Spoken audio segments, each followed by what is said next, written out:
Sir. Captain Kirk.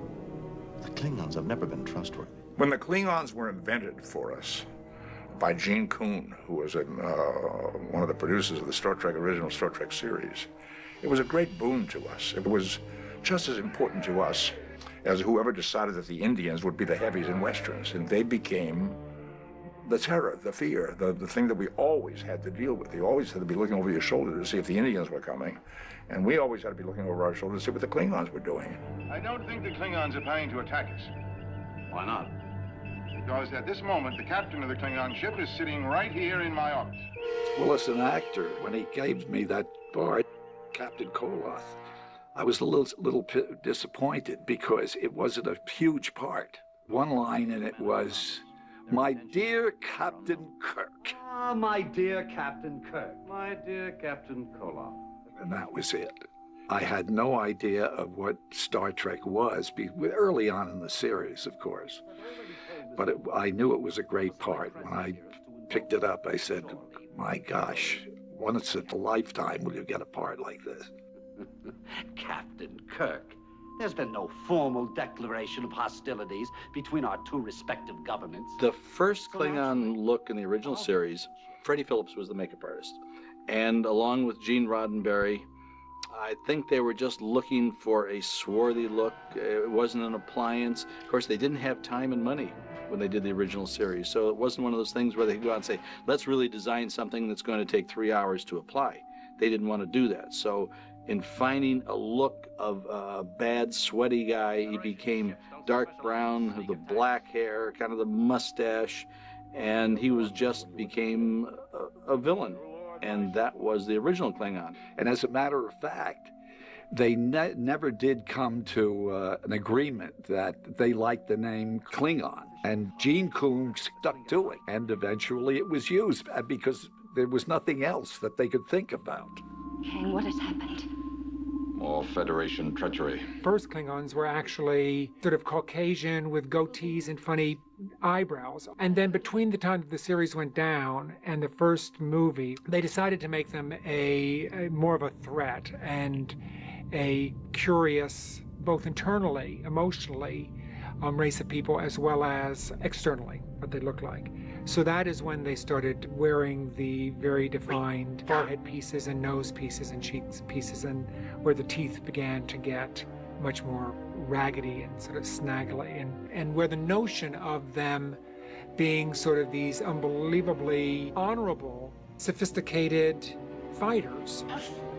My name is Lee Cole, and I have had a variety of jobs on Star Trek.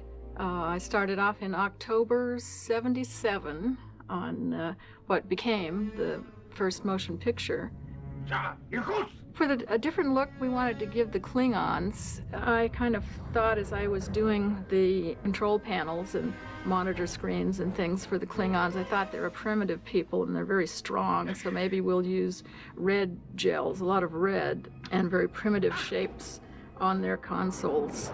And then they handed me this sheet of the Klingon language, and I thought, well, this is really interesting, as I didn't know much about the Klingons, and fortunately someone had given me that sheet, or I wouldn't have known they had a language.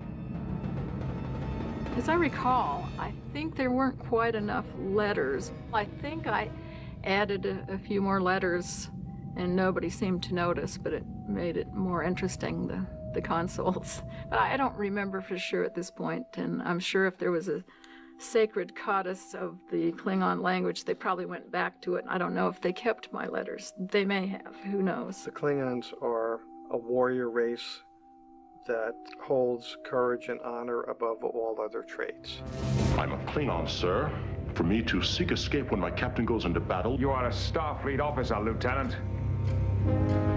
Aye, sir. If you look at, especially, say, the Klingons starting with Next Generation, compared to the Klingons in the original series, I think in the original series they were more a metaphor for the forces of a totalitarian state, such as a Stalinist Russia. Whereas, especially as we got to know Michael Dorn's interpretation of Worf, the Klingons became much more like a Bushido race, and we began to realize they had much more going on in terms of internal spirituality. I see chaos. concept of honor and glory is something that came out of the writers of the original and our writers that started in Next Generation. The original concept was they had some, there wasn't a lot, they were like wild animals in the original, but because of the characterization that I was playing with Worf and so much, they created this whole world of duty and honor and loyalty because they had to give Worf a reason to be in Starfleet. You know, you can't be a wild animal and be in Starfleet. It just doesn't work. I am not only a Klingon warrior, I'm a Starfleet officer, and Starfleet deserves an explanation. They will get one soon enough. When I got the role, or when I knew I was going to be reading for it, I knew what a Klingon was and what they wanted. But Gene, it was just a piece of paper that had Worf on it, and that was it. There wasn't any character description or anything. It was just Worf Klingon. And I had 2 conversations with Gene about it. And I asked him, point blank, what do you want from this character? And he said, make it your own. Don't listen to what anybody has said or what you've seen in the past. Make it your own. Permission to speak freely, sir. For what purpose? I have questions I wish to pose. And the second thing that we talked about was the voice, because I talk like this. And he says it sounds too earthling, too human, too American. And so we had to come up with something else, and that's what we did. What the makeup is telling you about the Klingons, number one, I had to find some area, some point that I could draw on all the time. And I found it in the Book of Dinosaurs, when they had all the vertebrae laid out flat. There's different dinosaurs had different things going on with their vertebrae. And if I cut that in half and change it over a little bit, this actually became the design. Most all the Klingons that I've designed are all based on a dinosaur vertebrae. So I thought by bringing this, what we consider a prehistoric look into it, and then getting away from just the Fu Manchu type of beard, and a lot of the beards that I've designed for most of the guest stars have an Elizabethan look to them. So you have this a little bit of aristocratic Elizabethan look to it along with the prehistoric look. And that's what I wanted to put into it to kind of give the audience a feel of a very strong character, one that's always ready. They're ready to fight, ready to kill. How did you get in here? I am Koloth. That doesn't answer my question. Yes, it does. Well, at the beginning, I liked the character because I was just a human person with sideburns, and I thought that was great. But when they called me for Blood Oath, I said, am I going to have to wear that outfit they're wearing now? Mr. Berman told me this.